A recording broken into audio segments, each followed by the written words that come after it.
شیشے کے آگے نماز، صوفے کے آگے نماز، بیڈ کے آگے نماز یا کوئی بھی چیز اگر سامنے پڑی ہو تو اس کے سامنے نماز پڑھنے کا حکم کیا ہے، تفصیل سمجھ کے کمنٹ میں اپنی رائے دے کر جائیے گا۔ یہ بات یاد رکھیں، اگر آپ روم میں، صحن میں یا کسی بھی جگہ پر نماز ادا کرتے ہیں، آپ کے سامنے اگر بیڈ موجود ہے، اگرچہ اوپر کوئی لیٹا بھی ہوا ہے،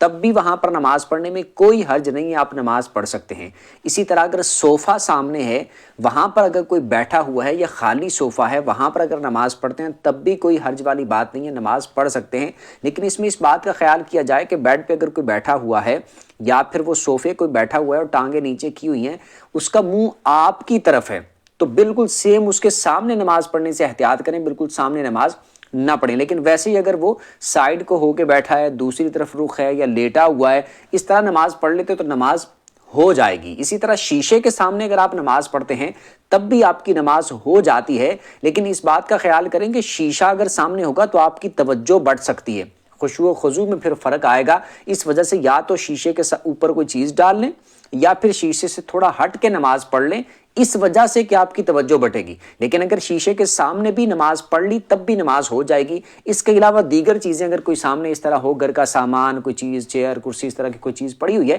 تو نماز آپ کی ہو جائے گی۔ کچھ سیکھنے کو ملا ہو تو کمنٹ پہ بتا دیجیے گا، ثواب کی نیت سے دوسروں کے ساتھ شیئر بھی کر دیجیے گا۔